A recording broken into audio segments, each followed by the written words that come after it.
Mórdha agus Fáilte roimhisteach, beidh céit a dhéanamh roinnt glúiseachtaí le bhfuinniu.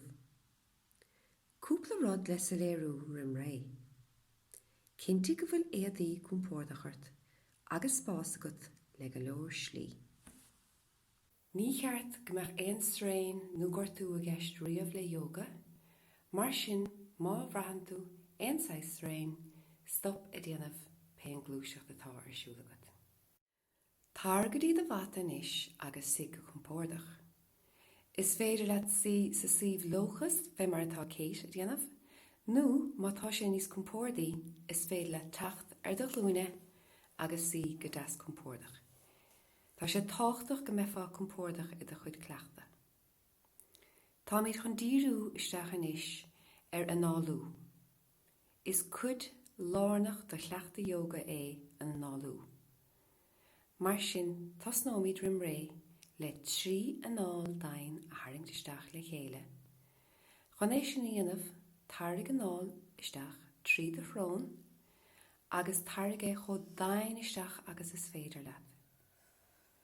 Más féidir leat, éich mead, nó ag cóirimh go dtí na 5 agus tú á tharraigh isteach, agus an son cóirimh go dtí na 5 chomach chéana á scaoile amach. Tríad míad le chéile inis.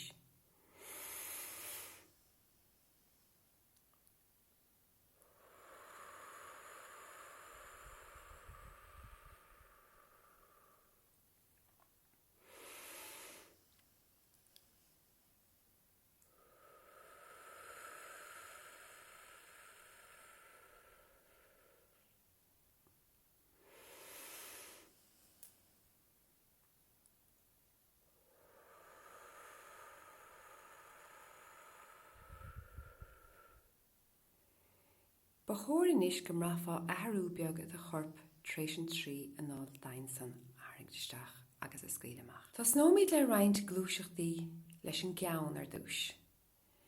Rolóid an ceann ó chlé go deas. Tá sé táchtach gan do bhanáil a chur siar go hiomlán ach fiachint an áirde le a thuúla cho háird agus is féidir leat. Cuoinnig a gcónaí ar de anáil agus duineoireacht glúiseacht leis an anáil más féidir leat.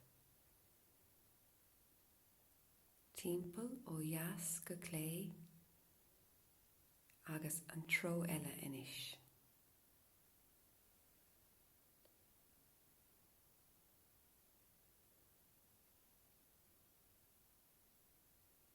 Agus isteach sa lár a ríist. Dí róimid isteach inis ar na gcuaille ar feadh cúpla nómant. Ardaigh de lá an áirde os de chóir amach, bosa an aghaidh na spéire, agus tarraigh anáil isteach agus túraigh na lá díos na gcualainn. Tarraigh anáil isteach agus tosnaigh a rolú. Scaoil amach agus síos. Tarraigh anáil isteach agus rollaigh an áirde.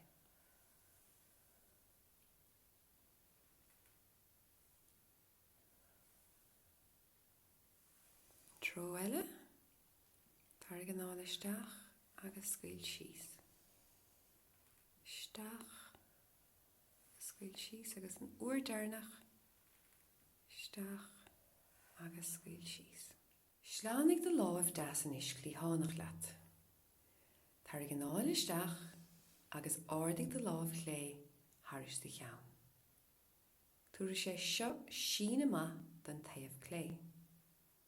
Scaoil an anáil amach agus tarrainais sa lár. Ardaigh a ríist, anáil dain isteach, bhain nómant agus an son scaoil amach an anáil. Agus an trus dearnach, ardaigh na lá ríist, thairis an ceann, sin amach do a taobh clé agus scaoil amach é. Tar tharnais chuig an lár agus inis sláinnig de Laoithe chlé amach go clítháineach leat. Ardaigh de Laoithe deas, thairis de cheann, I fiachant in áirde agus túra sé seo sin amach don taobh deas. Scríle Makha. Tháirg an nál dainisteach a ríist agus ordig os ciún de cheann. Agus scríle Makha. Ceann dearnach ordig de lá a ríist os ciún de cheann. Agus scríle Makha. Tá de chorp sais téite gud agus is félinn túirt fé roiint seasamh nústa déir yoga a dhéanamh inis.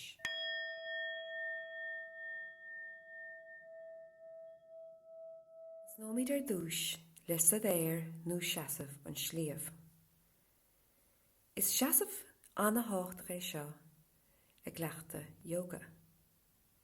Béidir go meach an cumar an scéal go bhain tú díreach a seasamh sa, ach is seasamh anna gníomhach ar fada é seo.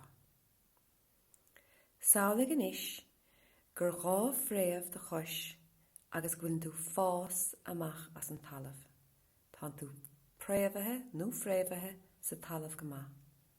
Tá na colapaí agus na carúntaí gníomhach sa seasamh sa. Tháirg an nál dain isteach agus scríle Makha.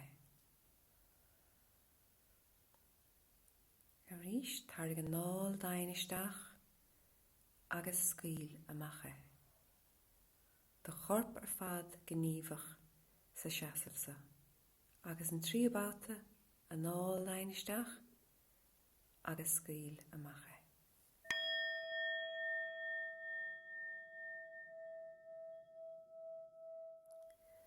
An chiad seasamh nó stadéir eile bheith go bhfuin inis ná an Nathair, agus tugann sé seo síne maith don drám.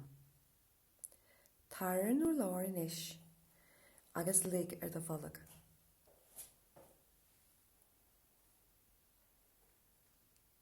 Tháirg an nál isteach agus fíoch an áirde. Sín na cosa siar agus áirdig do 8 nó de chlíomh a fíochant an áirde. Fanann sa ar feadh 5 an nál más féidir nó chomh fada agus is smailad féin.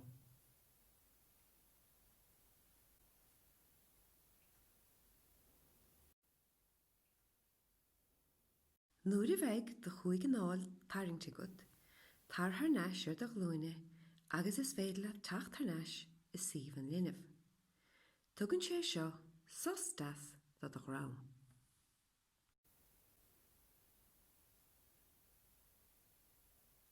Bí cuineamh a gcónaí ar do an nál agus bí airach leis.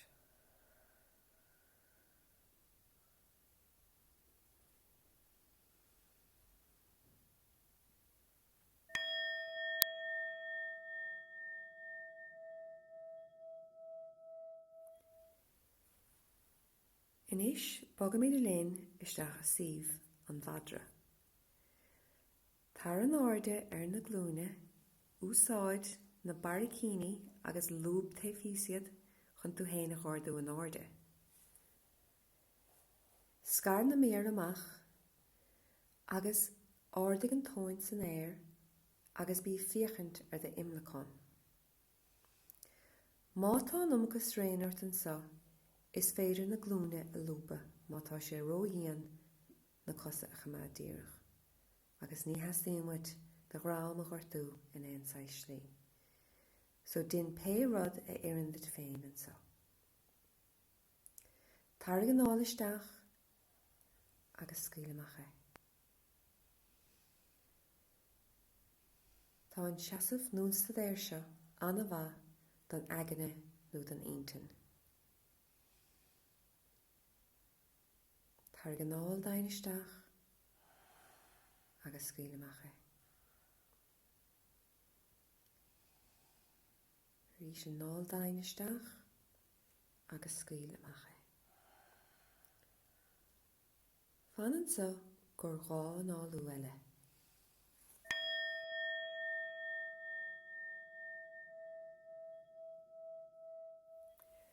Ó siomh an Madra tá míid an bog a raig inis go dtí suíomh an Laoch nó seasamh an gascíoch, agus is féidir leat do chostas a ghordús an air go puinteoltha, lúban sanna agus túr de glún suastí docht, agus chuir de chostas idir an dá láimh. Bhí mar sgúil tú chun tút fé rás a hosnú.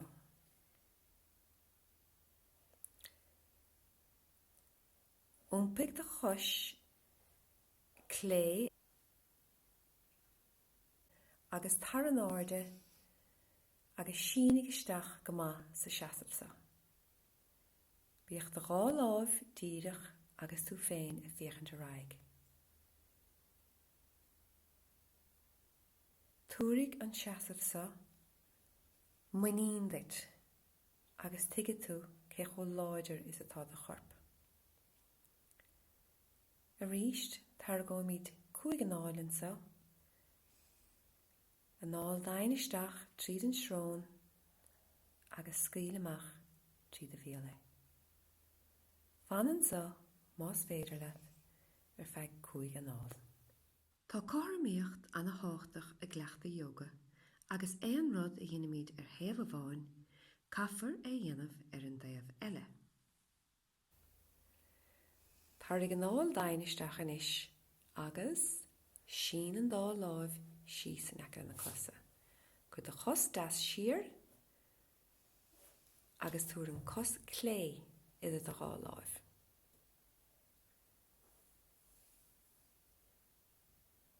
Go de gá láimh amach go díreach, an láimh clé os de chóir amach, an láimh das Taifead agus bí a fíochant dírig a raig.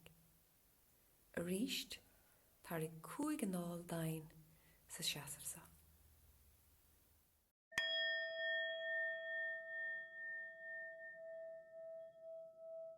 Inis tá míid chun na glúiseachtaí sin ar fad atá díreach déantagan a chur le chéile. Sin an Sliabh, an Nathair, an Madra agus an Laoch.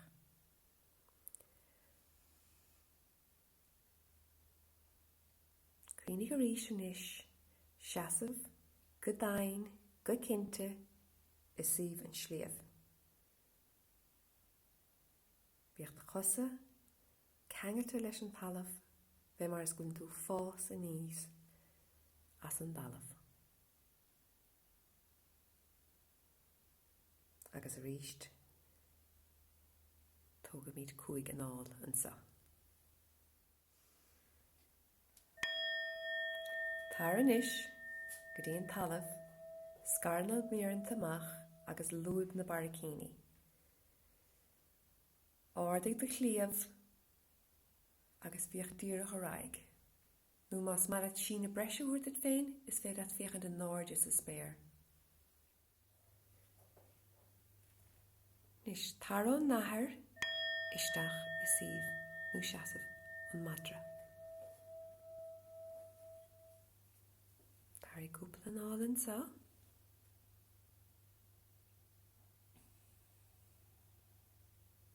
Má tá num agus réinart is féidir leat na glúine a lúba an sa.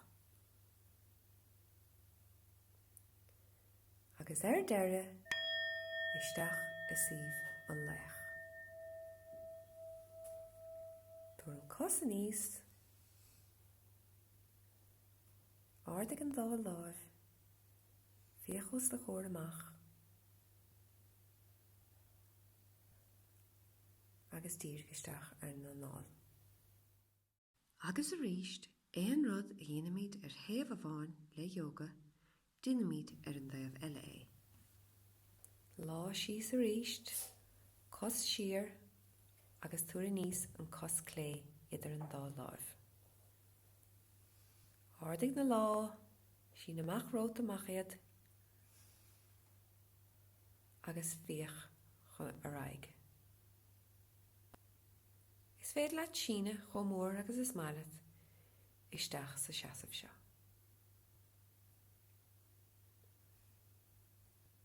Tar an eis a rís inis is suíomh an Sliabh, is féidir de gá láimh a ghordach inis os ciún de chin